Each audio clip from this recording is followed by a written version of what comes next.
Pertempuran Surabaya merupakan pertempuran tentara dan milisi proklamasi kemerdekaan Indonesia, yang dikenang sepanjang masa sebuah sejarah yang dilupakan. Puncaknya terjadi pada tanggal 10 November tahun 1945. Pertempuran ini adalah perang pertama pasukan Indonesia dengan pasukan asing setelah proklamasi kemerdekaan Indonesia dan satu pertempuran terbesar dan terberat dalam sejarah revolusi nasional. Indonesia yang menjadi simbol nasional atas perlawanan Indonesia terhadap kolonialisme. Usai pertempuran ini, dukungan rakyat Indonesia dan dunia internasional terhadap perjuangan kemerdekaan Indonesia semakin kuat. Tanggal 10 November diperingati setiap tahun sebagai Hari Pahlawan di Indonesia. Ketika pasukan sekutu mendarat pada akhir Oktober tahun 1945, Surabaya digambarkan sebagai benteng bersatu yang kuat di bawah pemuda. Pertempuran pecah pada tanggal 30 Oktober setelah komandan pasukan Britania, Brigadir AWS Malabi tewas dalam baku tembak. Britania melakukan serangan balasan punitif pada tanggal 10 November dengan bantuan pesawat tempur. Pasukan kolonial merebut sebagian besar kota dalam 3 hari, pasukan Republik yang minim senjata melawan selama 3 minggu. Dan ribuan orang meninggal dunia ketika penduduk kota mengungsi ke pedesaan. Meskipun kalah dan kehilangan anggota dan persenjataan, pertempuran yang dilancarkan pasukan Republik membangkitkan semangat bangsa Indonesia untuk memperjuangkan kemerdekaannya dan menarik perhatian internasional. Belanda tidak lagi memandang Republik sebagai kumpulan pengacau tanpa dukungan rakyat. Pertempuran ini juga meyakinkan Britania untuk mengambil sikap netral dalam revolusi nasional Indonesia. Beberapa tahun kemudian, Britania mendukung perjuangan Indonesia di Perserikatan Bangsa-Bangsa. Kedatangan tentara Jepang ke Hindia Belanda, Indonesia. Tanggal 1 Maret tahun 1942. Tentara Jepang mendarat di Pulau Jawa, dan 7 hari kemudian pada tanggal 8 Maret tahun 1942.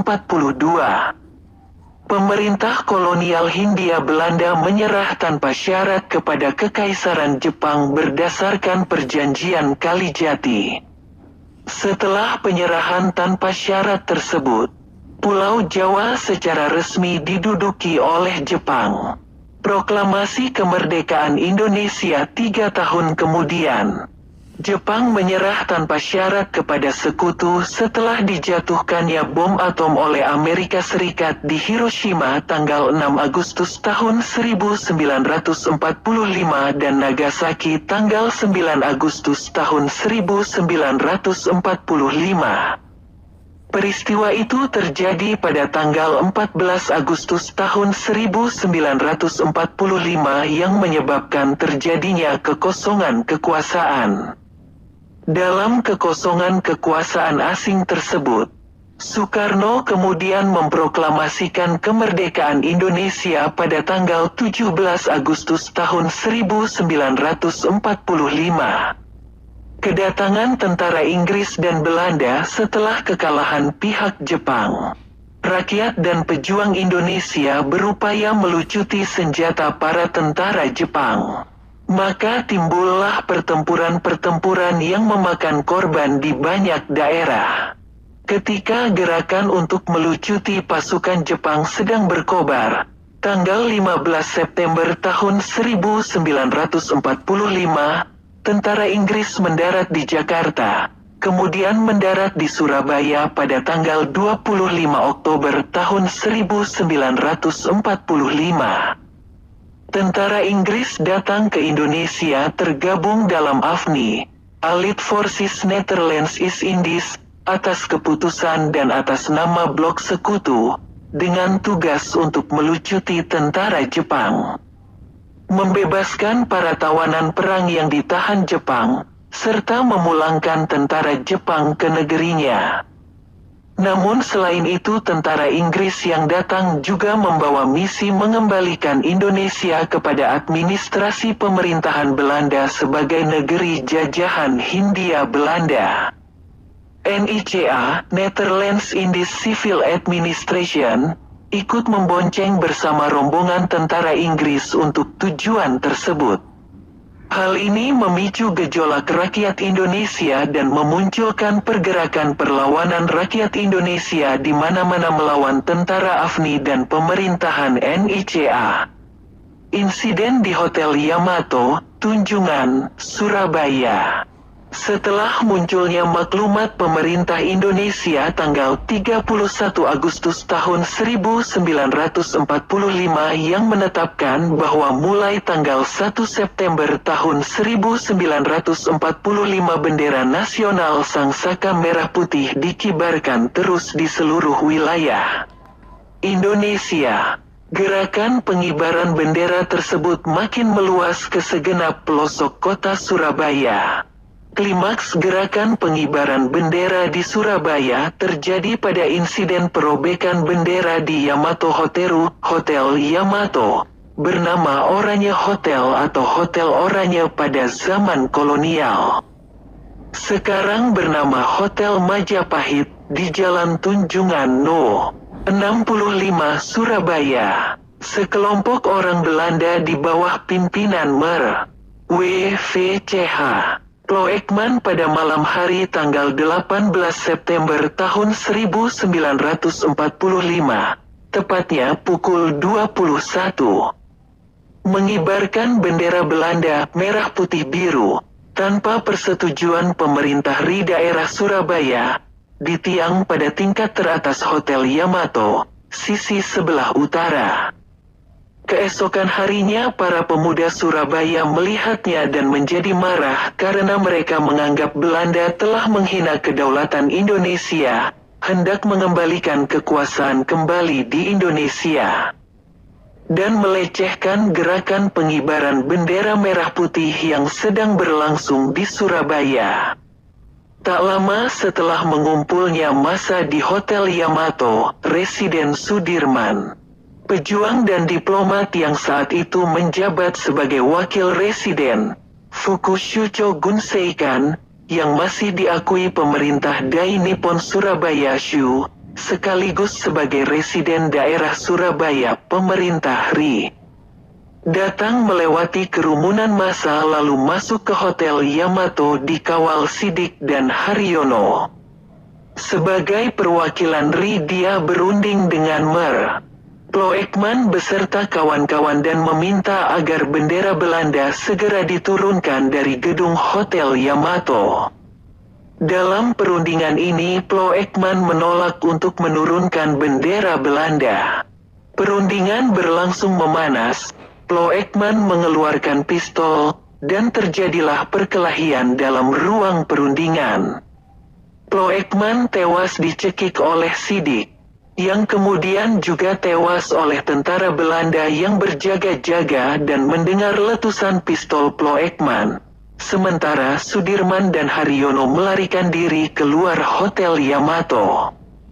Sebagian pemuda berebut naik ke atas hotel untuk menurunkan bendera Belanda.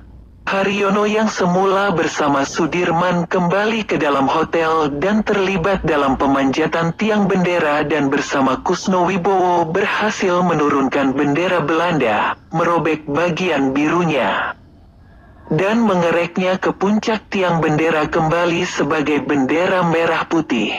Setelah insiden di Hotel Yamato tersebut, pada tanggal 27 Oktober tahun 1945 meletuslah pertempuran pertama antara Indonesia melawan tentara Inggris.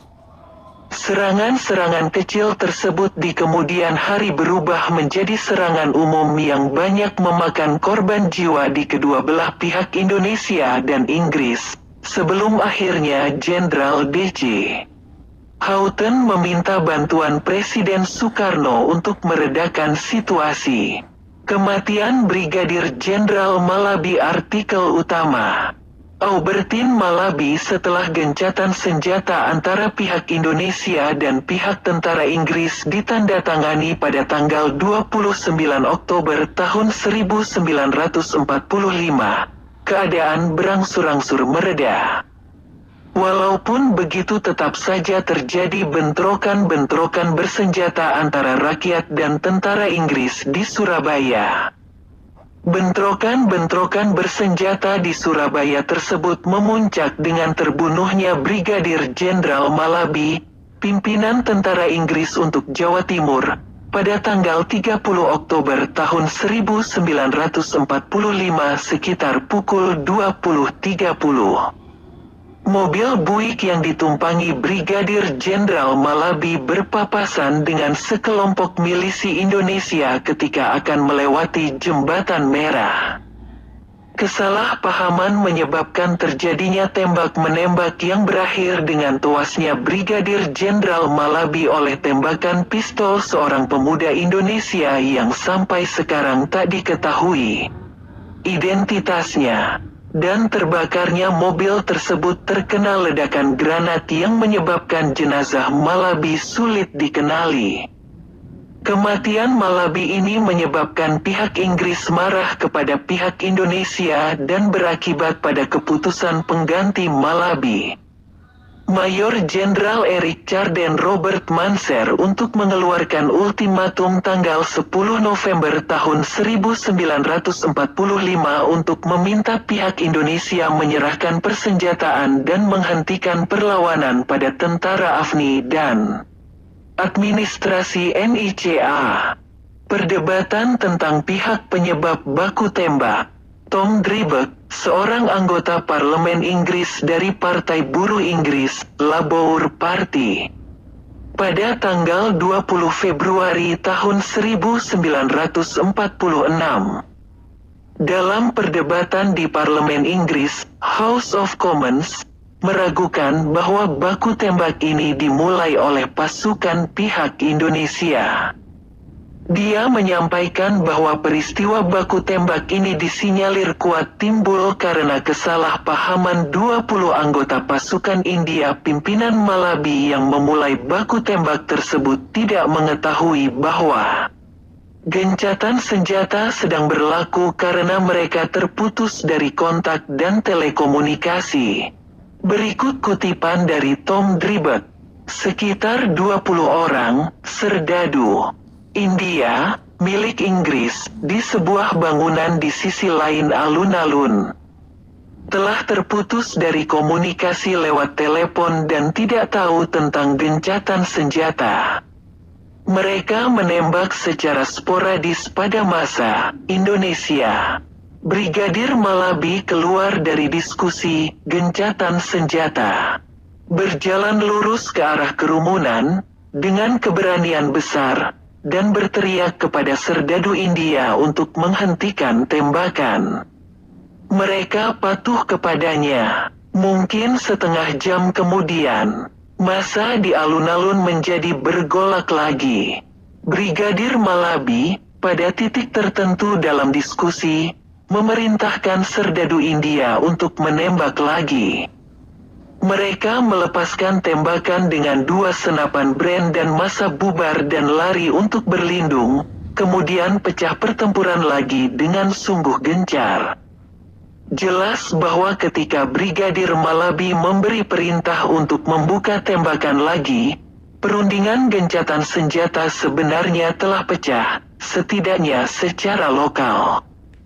20 menit sampai setengah jam setelah itu, Malabi, sayangnya tewas dalam mobilnya meskipun kita tidak benar-benar yakin apakah ia dibunuh oleh orang Indonesia yang mendekati mobilnya, yang meledak bersamaan dengan serangan terhadap dirinya, Malabi.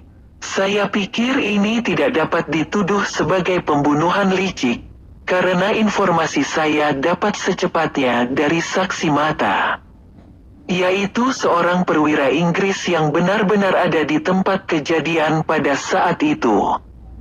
Yang niat jujurnya saya tak punya alasan untuk pertanyakan.